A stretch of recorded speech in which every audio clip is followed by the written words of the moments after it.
จากห้องนั่งสมาธิตอนนี้เรามาอีก1มุมเป็นมุมสุดท้ายแล้วนะกาดของชั้นล่างใช่ครับใช่ครับก็จะเป็นห้องนอนคุณพ่อคุณแม่ใช่ครับโอ้นี่ก็จะเป็นลักษณะของห้องนอนที่เป็นแบบกระจกโดยรอบเลยนะใช่ครับนี่เดี๋ยวพี่ช่วยเปิด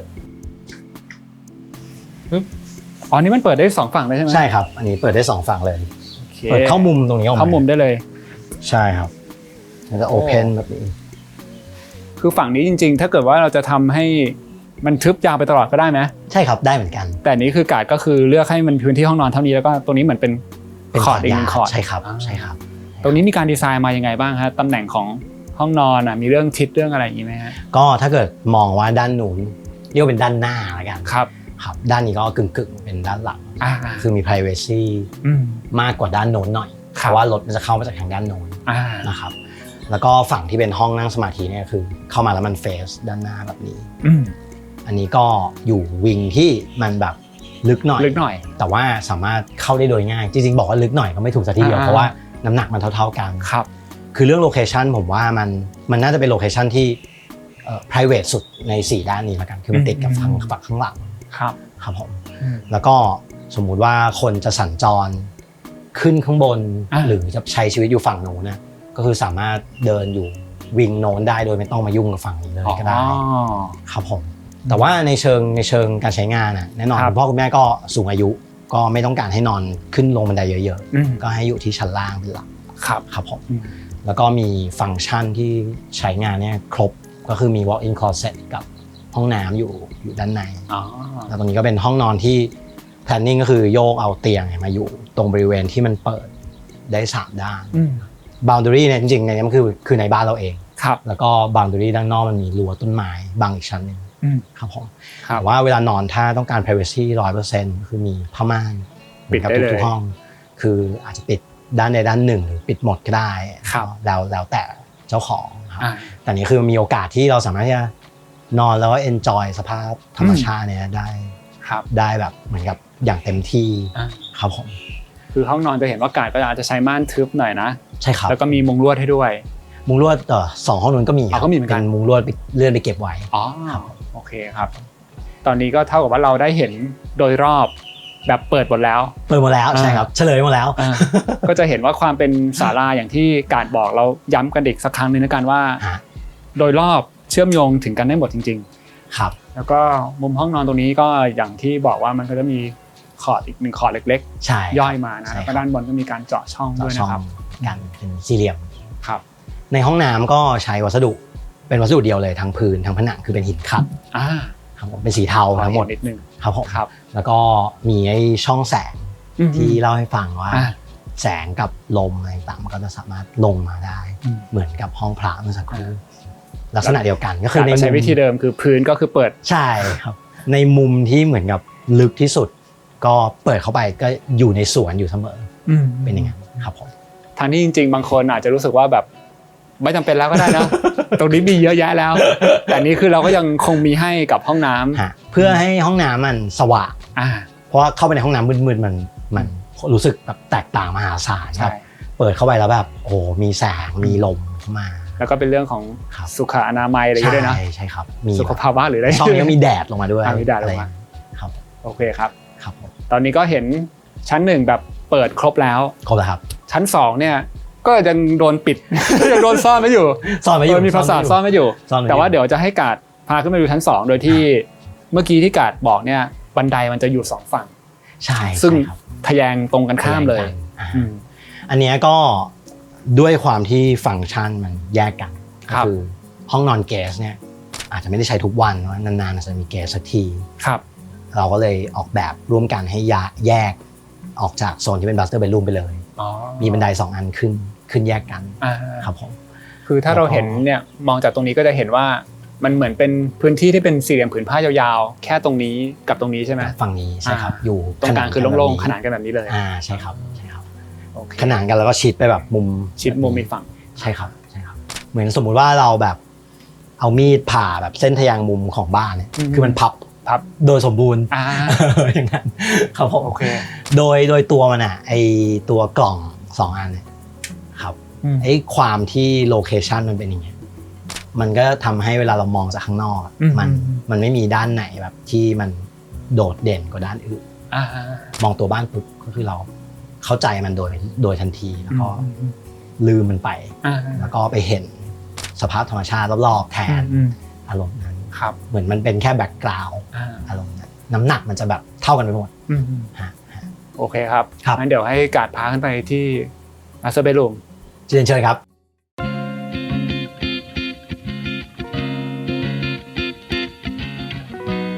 คลิปนี้เราก็มีสปอนเซอร์เป็น1 Product ในห้องนอนนะครับเวลาที่พูดถึงห้องนอนเนี่ย1 Element ที่สำคัญมากๆเลยก็คือผ้าปูที่นอนนะครับเพราะว่ามัน cover อยู่บนเตียงซึ่งมีพื้นที่ขนาดใหญ่ครับดังนั้นแล้วสีแล้วก็ลวดลายของผ้าปูที่นอนเนี่ยก็จะสามารถกำหนด mood and tone ของห้องนอนเราได้เลยนะครับวันนี้ผมจะพาทุกคนมารู้จักกับผ้าปูที่นอนที่สีสวยๆแล้วก็คุณภาพดีนะครับซึ่งเขามีการใช้จำนวนเส้นได้ในการทอมากถึง800เส้นเลยครับถือว่ามากกว่าแบรนด์ทั่วไปถึง2เท่าเลยนะครับเดี๋ยวมาดูกันนะครับว่าวิธีการเลือกผ้าปูที่นอนเพื่อทำให้ห้องนอนของเราเนี่ยสวยแล้วก็นอนสบายด้วยมีวิธีการยังไงบ้างครับ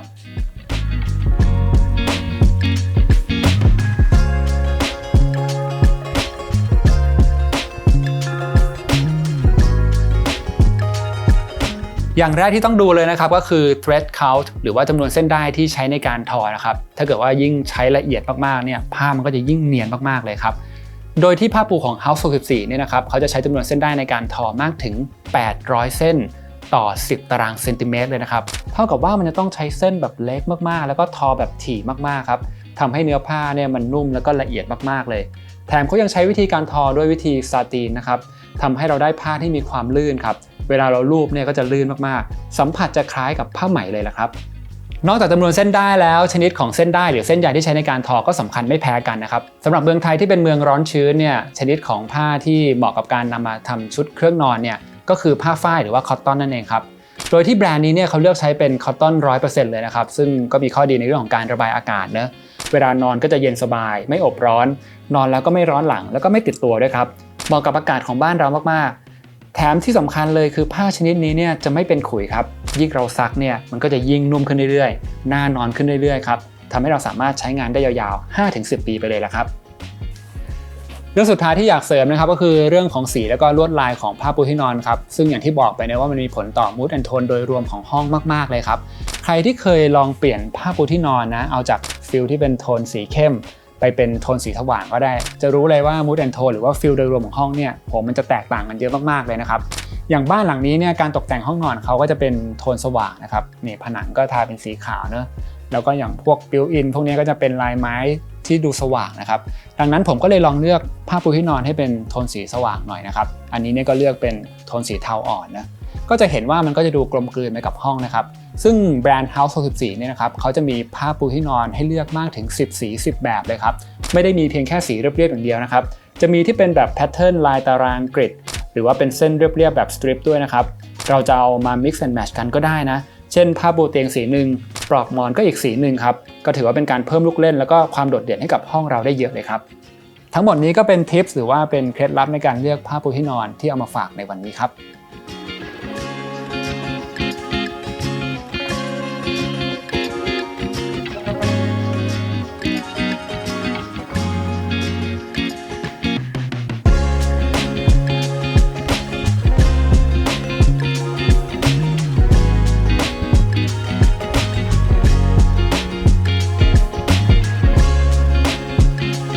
ตอนนี้การก็พาขึ้นมา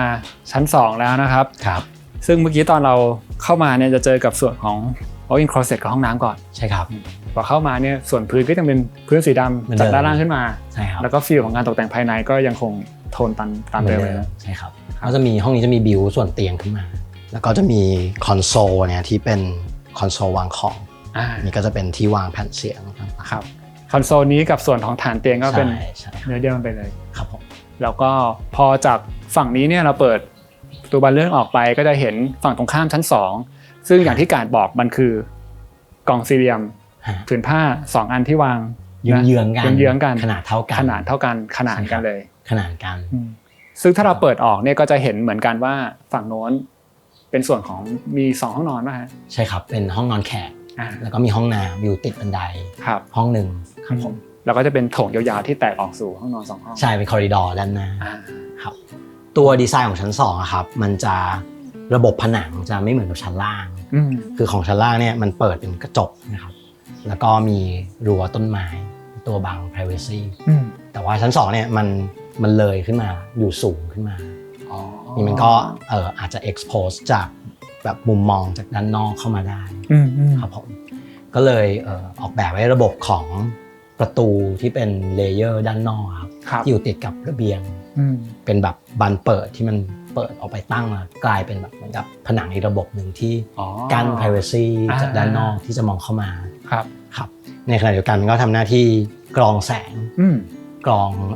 สภาพธรรมชาติที่จะเข้ามาด้วยครับผมผนังที่อยู่ด้านนอกเนี่ย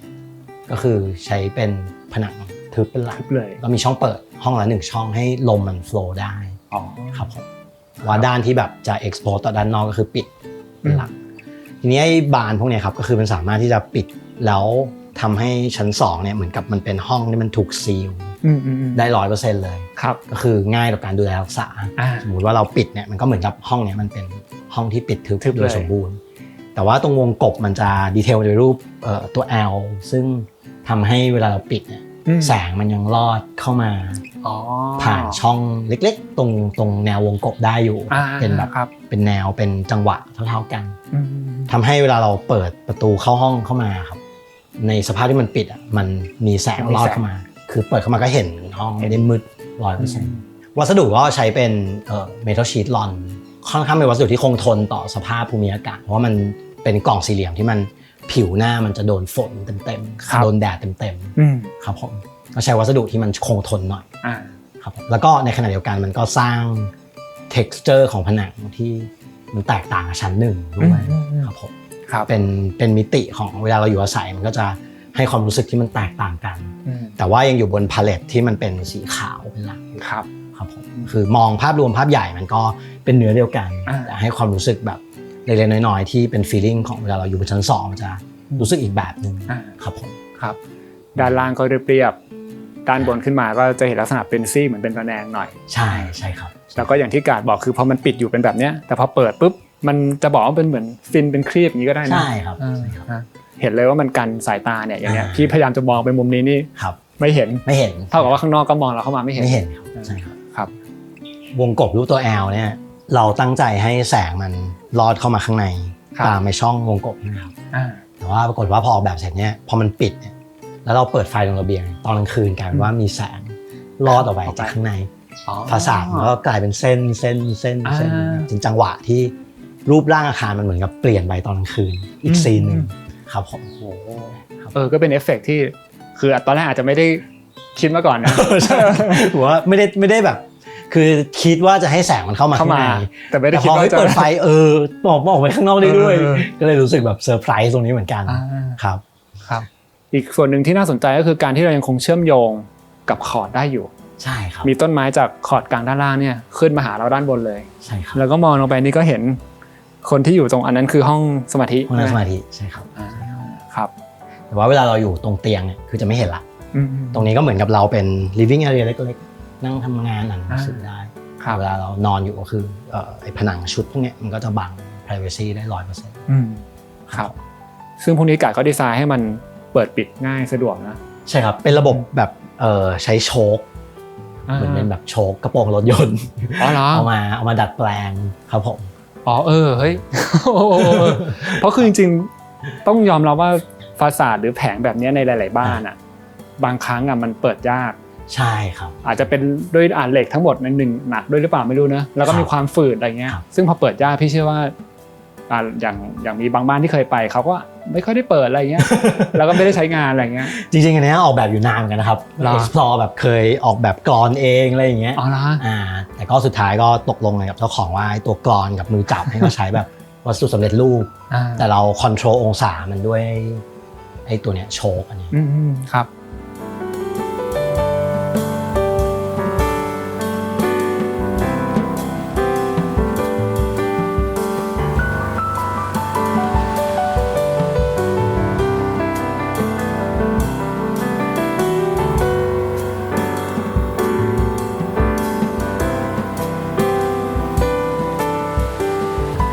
ตอนนี้ก็มาคุยกับปาล์มนะครับซึ่งปาล์มเป็น landscape designer ของบ้านหลังนี้ เท่าที่พี่คุยกับการมาเนี่ยก็คือตัวบ้านหลังนี้มันจะมีความพิเศษอย่างนึงตรงที่ว่างานสถาปัตยกรรมหรือว่าอาร์คิเทคเนี่ยครับเรียกว่าพยายามจะทำให้มันเหมือนเลือนหายไปหรือว่ามันเป็นตัวพระรองเป็นแบ็คกราวด์แลนด์สเคปหรือว่าต้นไม้ต่างๆที่เราเห็นเนี่ยค่อนข้างจะมีความสำคัญก็เลยอยากถามปาว่าตอนที่ปามาดีไซน์บ้านหลังเนี้ยเราเริ่มต้นคิดมายังไงบ้างเพื่อให้มันได้ตามสิ่งที่เจ้าของบ้านต้องการเนี่ยคือตอนตั้งต้นมาตอนแรกเนี่ยก็คือมองภาพว่าเหมือนทั้งงานเนี่ยจะต้องดูเป็นดีไซน์เดียวกันทั้งหมดทั้งบ้านนะครับตัวบ้านเนี่ยเนื่องจากว่ามันมีช่องเปิดมีช่องเอาไว้มองค่อนข้างเยอะมันเห็นถึงกันหมดสเปซมันจะเชื่อมกันถึงกันหมดเพราะฉะนั้นเราวางไว้ว่าตัวบ้านเนี่ยจะต้องมีดีไซน์เดียวกันก่อนอย่างแรกเพื่อให้บอกว่าเป็นสร้างความยูนิตี้ให้กับตัวงานครับแล้วก็อีกเรื่องนึงคือเรื่องการเอาทำให้เหมือนดูเป็นธรรมชาติมากขึ้นก็คือเลือกใช้ที่ถ้าเกิดพี่แก๊ปสังเกตเนี่ยก็คือจะเป็นมีทั้งเนินมีทั้งพันไม้ที่เป็นเส้นสายเส้นโค้งเนี่ยนะครับเพื่อให้มันใกล้ชิดกับตัวบ้านมากขึ้นคือเดิมเนี่ยพื้นที่ดินเนี่ยมันจะค่อนข้างเรียบมันจะเตี้ยแล้วก็คือทำเป็นเนินไล่ขึ้นมาให้มันชิดกับตัวบ้านบ้างหรือแบบหายไปบ้างอย่างเช่นพื้นที่ส่วนนี้ก็สามารถแบบนั่งหย่อนขาได้อยู่ใกล้ชิดกับธรรมชาติอะไรครับคือเดิมที่วางไว้เนี่ยประมาณ 70% เนี่ยวางไว้คือตัวบ้านเหมือนกันแต่ว่าอีก 30% ที่เหลือเนี่ยที่ตั้งใจก็คือให้เกิดจากเจ้าของบ้านครับก็คือทางเจ้าของบ้านเขามีต้นไม้เดิมที่เขาปลูกไว้อยู่แล้วที่บ้านเก่าค่อนข้างเยอะแล้วเขาก็เป็นคนชอบเล่นต้นไม้แล้วก็เลยเหลืออีก 30% ที่เหลือเนี่ยให้เขาเป็นคนจัดการให้เข้ากับตัวบ้านของเขาเองครับก็สังเกตว่ายังจะมีพันไม้ที่เพิ่มขึ้นมาที่เป็นไม้ใบสวยๆอย่างเงี้ยครับก็คือจะเป็นต้นที่ทางเจ้าของบ้านเขาเอามาใช้ประดับครับอยากให้ปาล์มเล่าถึงการออกแบบขอดตรงกลางนิดนึงครับเพราะก็ถือว่าเป็นเหมือนหัวใจหลักสำคัญเหมือนกันนะของบ้านหลังนี้ครับมีการเลือกต้นไม้พันไม้ยังไงบ้างครับก็อย่างขอดกลางเนี่ยก็ยืมพื้นเดิมก็คือเป็นพวกพืชคลุมดินนะครับก็จะมีพวกอย่างเช่นต้นมิ้นประดับต้นปลีกน้ำค้างเนี่ยครับเหตุผลที่เลือกใช้มันดูแลรักษาง่ายมันโตทดแทนกันได้หรือว่ามันแหว่งไปมันก็จะเติบโตขึ้นมาทดแทนได้ก็ไม่ต้องเหนื่อยดูแลมากแล้วก็ในระยะที่2เนี่ยก็จะเริ่มเป็นพวกไม้ใบแล้วเนื่องจากว่ามันอยู่ในคอร์ดแสงก็จะน้อยลงมาหน่อยเหลือแบบ 50% มันจะมีพวกใช้พวกต้นเศรษฐีวิลสันผมไม่แน่ใจบางต้นก็จะเป็นของเจ้าของบ้านหรือเป็นพวกฟิโลเดนดรอนแล้วก็เป็นพวกคลาเนี่ยแหละครับแล้วก็ที่เพิ่มเติมขึ้นมาในคอร์ดกลางก็คือจะเป็นต้นไม้ระดับกลางเพื่อคอยป้องกันสายตาบ้างคือคอยสกรีนไม่ให้เห็นห้องนอนแขกบ้างหรือว่าอะไรอย่างแต่ว่ามันก็จะวางเหลื่อมๆกันให้สามารถแบบมีเห็นบ้างแต่ว่ามีดูมีเดฟมีอะไรมากขึ้นครับก็จะมีต้นแก้วเจ้าจอมแล้วก็ต้นพุทธกุหลาบครับแล้วก็ต้นไม้ประธานหลังก็คือจะเป็นต้นกระพี้จันทร์ครับซึ่งมีอยู่2ต้นในบ้านครับมีตรงใช่ย่อยตรงนั้นด้วยนะใช่ทำไมเลือกเป็นกระพี้จันทร์ครับมันมีความพิเศษยังไงไหมก็เนื่องจากตัวใบของมันนั่นแหละครับคือยอดอ่อนมันออกเป็นสีแดงแล้วก็ใบอ่อนเวลามันอยู่แล้วมันก็ดูแล้วสดชื่นขึ้นรวมไปถึงแสงเงากับตัวใบของมันแสงเงาที่กระทบกับใบครับมันก็จะค่อนข้างสวยเนื่องจากเป็น texture ละเอียดครับแล้วก็ไม่ได้แน่นจนเกินไปครับอันนี้คือปาล์มก็มีการคิดถึงอย่างตัวเรื่องของโคโมเรบิด้วยไหมที่กาดมีบอกใช่ไหมใช่ครับก็รู้สึกว่าพอเราเลือก texture ใบที่มันละเอียดหน่อยเวลามันเงามันอาจจะเกิด movement อะไรมากใช่ครับละเอียดและโปร่งหน่อยครับเพื่อให้โปร่งก็สำคัญเพื่อให้แสงผ่านทะลุได้นะใช่ครับอีกจุดหนึ่งคือเรื่องของการแบบดูแลรักษาหรือว่า maintenance ครับเรามีวิธีการคิดยังไงบ้างมันมีพันไม้แบบไหนที่เรารู้สึกว่าง่ายต่อการดูแลเงี้ยครับก็นี่อันนี้เป็นเรื่องหลักเรื่องสำคัญเลยที่คิดไว้คือเนื่องจากตัวสวนบ้านเองเนี่ยมันจะทำให้สวยนานเนี่ยมันยากมากผมคิดว่านะครับคือไปสวนบ้านส่วนใหญ่คนที่เป็นเจ้าของบ้านเขาก็จะใช้เวลา 2-3 ปีก็ต้องเปลี่ยนสวนทีนึงต้องรื้อสวนใหม่อะไรเงี้ยซึ่งเราไม่อยากให้เป็นอย่างนั้นเลยให้บ้านมันเป็นเสมือนสวนสาธารณะที่มันสวยไปนานๆเพราะฉะนั้นหลักการก็คือ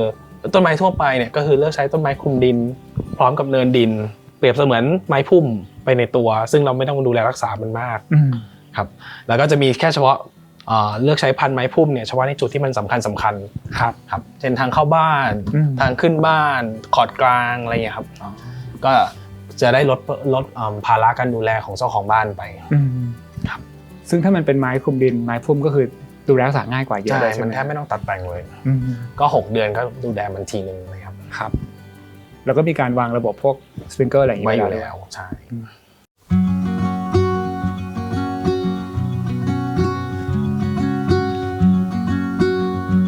ลงมาข้างล่างอีก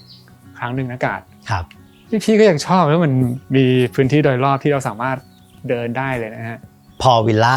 มันแยกกันไอ้ทางเดินระหว่างห้อง A ไปห้อง B นี่มันคือเป็นทางเดินที่มันอยู่ภายนอกหมดเลยครับคือเหมือนกับเราเดินอยู่ในสวนทั้งหมดครับผมครับแล้วพอเราเดินไปในแต่ละมุมเนี่ยมุมมองที่เห็นสวนก็แตกต่างกันไปเลยเนาะใช่ครับใช่ครับถามกาดถึงเรื่องไลติ้งนิดนึงการออกแบบไฟฮะเมื่อกี้พอเดินผ่านไปมันดูน้อยมากเลยนะเหมือนกับว่าคงต้องเลือกเฉพาะในจุดที่จำเป็นจริงมันมีการออกแบบยังไงบ้างฮะตัวไลติ้งที่เป็นดาวไลท์ครับก็คือเลือกใช้ดาวไลท์ที่มีขนาดเล็กหน่อยครับเพื่อให้เวลาเรามองไปแล้วมันไม่ได้แบบสะดุดตามากครับแนวคิดเดิมนะที่ไม่อยากให้ทุกอย่างมันแบบว่าโดดเด่นมากไปกว่าธรรมชาติอะไรแต่อย่างพื้นที่ที่มันอยู่ในกรอบของห้องเนี่ยมันมีความจำเป็นต้องมีครับเพื่อให้มันส่องสว่างในฟังก์ชันได้ครับแต่อย่างตรงที่เป็นสวนเนี่ยบริเวณที่เป็นคอริดอร์เนี่ยจะสังเกตว่ามันไม่มีเลยดาวไลท์ครับจะใช้เป็นพวกไฟแลนด์สเคปแทนซึ่งซีนหนึ่งก็จะเป็นไฟที่เปิดปิดด้วยสวิตช์แล้วก็มีซีนหนึ่งที่มันเป็นไฟโซลาร์เซลล์ครับมันก็จะกลางคืนมันก็จะสว่างตลอดเวลาเวลาเราเดินออกมาก็เห็นทางลำไรไม่ได้แบบสว่างจ้าครับพอมันไฟมันเปิดเฉพาะที่เราเนี่ยก็จะแบบรู้สึก private แต่ว่าไอ้ความที่มันเห็นลำไรข้างนอกก็จะรู้สึกว่ามันไม่น่ากลัวมากครับผมก็คือยังเห็นสภาพแวดล้อมอยู่ครับผมแต่สว่างจริงๆแค่ในห้องที่เราอยู่เท่านั้นครับผมครับพอพูดถึงพื้นที่ขอดกลางที่มันเปิดโล่งมากๆก็จะมี 2-3 คำถามที่ใช้คำว่าถามแทนคนดูที่เดี๋ยวน่าจะมีคอมเมนต์แล้วกัน อย่างแรกก็คือเรื่องของฝนตกการดูแลรักษายากง่ายแค่ไหนไหมครับตรงนี้เพราะว่าเกิดมันเปิดได้หมดด้วยนะฝนสาดไหมอะไรใดๆอย่างเงี้ยตัวชั้นล่างเนี่ยสมมุติเราปิดประตูหมดตรงบริเวณข้างนอกที่เป็นทางเดินเนี่ยมันจะมี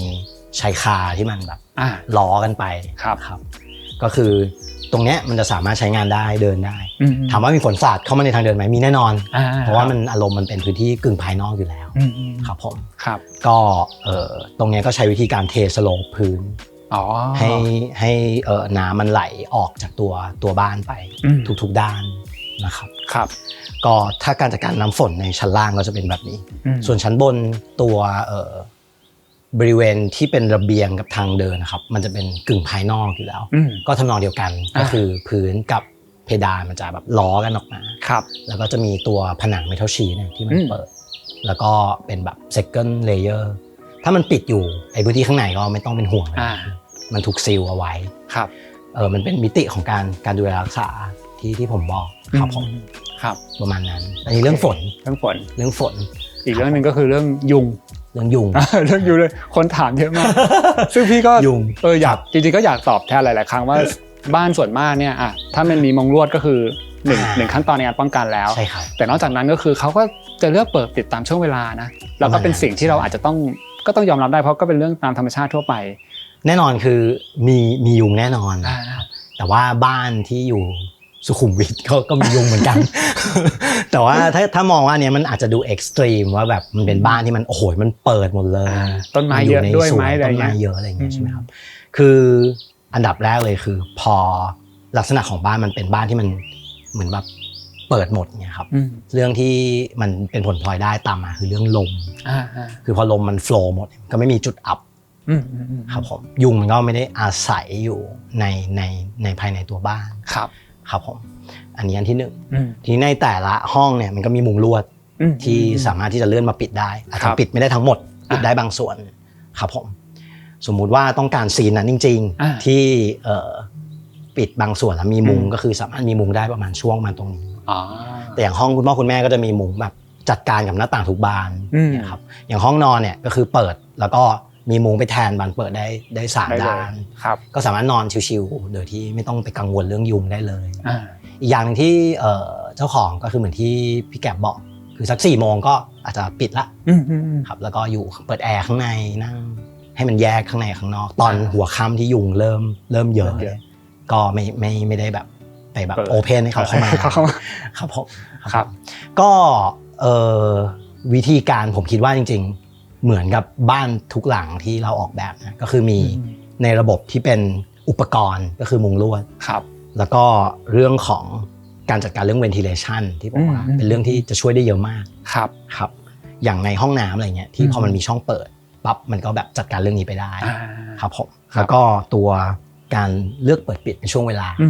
นึกภาพเราไปนอนรีสอร์ทแบบท่ามกลางธรรมชาติผมว่าคอนดิชันเดียวกันทุกประการคือมียุงอยู่แล้วนั้นมีแน่นอน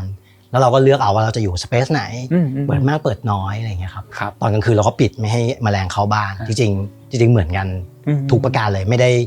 พิเศษหรือยากไปกว่าบ้านอื่นๆหรือการไปอยู่โรงแรมอะไรครับผมมิตินั้นเลยครับก็ถือว่าเป็นคำตอบที่ก็ตอบแทนบ้านหลายๆหลังกันที่คนชอบถามเข้ามาอย่างวันนี้ตอนเรามาอยู่กันทั้งวันก็ไม่ค่อยมีนะใช่ถือว่าไม่ค่อยมีนะครับแล้วก็รวมไปถึงพี่ว่ารวมถึงเรื่องฝุ่นด้วยสมมติมีคนคิดต่อ PM 2.5 อะไรยังไงทั้งหมดนี้ก็อยู่ที่เราเลือกเปิดปิดนะใช่ในแต่ละวันแล้วก็คอนดิชันเดียวกันครับคือบ้านที่หน้าต่างใหญ่กับหน้าต่างเล็กพออยู่นอกบ้านคือมีฝุ่นผมว่าไม่สามารถควบคุมได้เหมือนกันแต่สมมุติอันนี้เราเปิดแล้วมันมีลมโฟลว์มีอะไรอย่างเงี้ยก็เรื่องนั้นมันอาจจะเป็นเรื่องที่แบบรองครับผมแล้วก็ใช้หลักการเดิมมีวิธีการจัดการมันประมาณนี้ครับผมครับ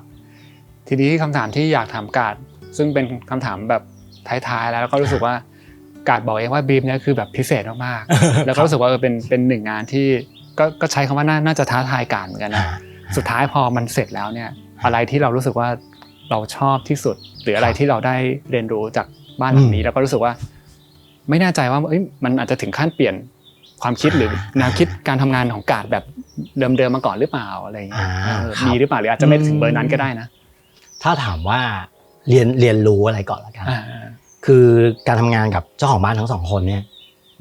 เป็นการทำงานที่แบบใกล้ชิดมากครับเหมือนกับมีการทดลองแบบ trial and error แล้วก็แบบประเมินออปชันต่างๆกันอยู่ตลอดเวลานะครับคือสมมุติว่าเราไม่ได้ผ่านในกระบวนการเนี่ยเหมือนกับคำถามหลายๆคำถามมันจะยังไม่หมดสิ้นไปยกตัวอย่างเช่นอย่างไอ้โชคข้างบนเนี่ยที่แบบลองออกแบบกันแบบ 3-4 ครั้งเลยครับหรือแบบดีเทลของการจัดการเรื่องของสกายไลท์ต่างๆครับถามว่าอันเนี้ยคือไอ้กระบวนการที่เรียนรู้ไปกับเจ้าของเนี่ยมันทำให้เราในฐานะสถาปนิกเราได้แบบออกไปจากแบบเหมือนกับ drawing ที่เราคุ้นเคยแล้วมันเกิดเหมือนกับสิ่งใหม่ขึ้นมาครับผมซึ่งจริงๆไอ้กระบวนการเนี้ยของบ้านหลังเนี้ยมันจริงๆเกิดขึ้นกับบ้านทุกหลังแหละแม้ว่าเจ้าของจะไม่ได้เป็นดีไซเนอร์ก็ตามเราไปเรียนรู้ในแบบมิติที่ตัวเราอาจจะไม่ได้รู้ทั้งหมดหรือว่าคาดไม่ถึงหรือว่าไม่ได้แบบตรงกับที่เราคิดไว้แต่แรกแต่ของเจ้าของบ้านที่นี่เนี่ยคือกระบวนการนี้มันแบบชัดเจนมากคือมันมีการคุยไปกับตลอดเวลาซึ่งมันทำให้ผมว่ามันเป็นผลลัพธ์ของการแบบเหมือนกับไว้ใจและให้เกียรติซึ่งกันและกันที่แบบเหมือนกับเชฟไอ้ตัวคอนเซปต์อันนี้ขึ้นมานะครับถ้าถามว่าเรียนรู้อะไรผมว่านี้ค่อนข้างจะมหาศาลพอมันเสร็จปุ๊บเนี่ยความรู้สึกเวลาที่เรามาที่นี่ไม่ว่าจะแบบมาคุยกับพี่แก๊ปมาคุยกับรายการอื่นๆมาถ่ายรูปหรือมาเยี่ยมหรืออะไรก็แล้วแต่ไอ้ความรู้สึกที่มันถูกล้อมไปด้วยธรรมชาติและไอ้แสงหรือสภาพอะไรต่างๆเนี่ยมาทุกครั้งมันจะแบบรู้สึกไม่เหมือนกันเลยสักครั้งเหมือนกับแบบมันมีต้นไม้มันโตขึ้นเข้ามาแล้วมันอยู่ในธรรมชาติมันค่อนข้างชัดเจนครับแล้วมันก็แตกต่างกันออกไปตามแบบสภาพของบรรยากาศของแต่ละวันครับความประทับใจก็คงจะเป็นตรงนี้นะครับถ้าเรื่อง impression ของเรื่องกายภาพของมันผมคิดว่าคอนเซปต์ที่เรากับเจ้าของร่วมกันวางมาเนี่ยมันก็ค่อนข้างจะแปลออกมาเป็นกายภาพที่มันตรงกับความต้องการหรือ brief นะครับแล้วก็อีกอย่างนึงคือมันก็ตอบทุกครั้งว่ารู้สึกโชคดีที่ได้ออกเป็นคนออกแบบบ้านหลังนี้คือแบบกระบวนการทั้งหลายหรือว่าความต้องการที่เจ้าของทำงานร่วมไปกับเราอะไรเงี้ยครับคือผลลัพธ์ที่ออกมามันก็เป็นงานที่แบบตัวเองแบบพึงพอใจครับผมครับประมาณนั้น ดีเลยครับ ครับ แล้วก็จริงๆแล้วปกติพี่ก็จะมีแบบคำถามที่ถามในเชิงว่าในมุมมองของสถาปนิกให้ความสำคัญกับเรื่องอะไรเงี้ยแต่ก็คิดว่าจริงๆในสิ่งที่การตอบมามันก็พอจะมีหนึ่งคำตอบที่เราพอจะแบบคิดว่าน่าจะใช่เหมือนกันก็คือมุมมองของการที่การว่าการทำงานร่วมกันอะไรแบบนี้นะใช่ครับซึ่งพี่รู้สึกว่าตอนที่การบีฟเล่าบ้านหลังนี้พี่ฟังการก็พูดว่ามันเป็นผลลัพธ์ของการทำงานร่วมกันระหว่างสามีกับเจ้าของบ้านใช่ไหมใช่ครับซึ่งพี่คิดว่าเนี่ยถ้าเกิดว่าใครที่ได้ดูคลิปนี้แล้วก็น่าจะได้เรียนรู้วิธีการทำงานเพื่อที่เราอาจจะได้ผลลัพธ์ที่ดีมากขึ้นนะต้องมีอินพุตจากทางเจ้าของแน่ๆแหละใช่ครับแล้วก็สามีก็จะได้มาร่วมเรียนรู้กันไปอะไรอย่างนี้เนาะใช่ครับเหมือนกับผมมองว่าสถาปนิกเนี่ยพูดไงดีเหมือนเป็นคนรู้เทคนิคว่าแบบการเขียนแปลนเนี่ยเป็นยังไงเปรียบเหมือนเป็นช่างตัดผมก็ได้ว่าแบบอย่างแบบเราอยากตัดผมทรงเนี้ยแต่เราตัดเองไม่ได้นะตรงนี้เรามองไม่เห็นแล้วสถาปนิกอาจจะเป็นคนที่แบบมองเห็นภาพรวมของ3มิติทั้งหมดว่าแบบแล้วรู้ว่าต้องทำอะไรก่อนหลังอะไรอย่างเงี้ยครับแต่ในที่สุดความต้องการที่เจ้าของอาคารเจ้าของบ้านอยากจะได้อะไรมันก็จะเริ่มจากตัวเขาครับทีนี้เราก็เป็นคนเข้าไปแบบมีความรู้เชิงเทคนิคมีอุปกรณ์มีเครื่องมือมีการศึกษาหาความรู้เรื่องการทำสิ่งของเหล่านี้ขึ้นมาก็แบบมาเจอกันแล้วก็เราก็ใช้ความรู้ความสามารถที่เรามีทั้งในเชิงเทคนิคเชิงโน่นนี่นั้นก็แบบทำสิ่งที่เจ้าของอาจจะไม่สามารถมองเห็นหรือทำได้ให้ดีที่สุดซึ่งผมว่ากระบวนการตรงนี้มันเป็นเหมือนกับแบบมันมี2อย่างคือการให้เกียรติซึ่งกันและกันกับอีกอันหนึ่งคือการพูดคุยนะครับเหมือนเราตัดผมแล้วเรามองไม่เห็นข้างหลังตรงนี้ยังไงดีอะไรเงี้ยมันก็จะไปกลับอยู่อย่างเงี้ยใช่ครับครับผมก็ถ้ามองในมิตินั้นก็สำหรับผมพยายามมองอย่างเงี้ยเราจะรู้สึกเคลียร์ว่าแบบหน้าที่ของเราคือตรงนี้นะแล้วก็ทำงานร่วมกันเสมอครับผมเพื่อให้เจ้าของได้แบบทรงผมที่ตัวเองต้องการครับผมโอเคเลยครับเปรียบเทียบได้ดีมากเลยครับ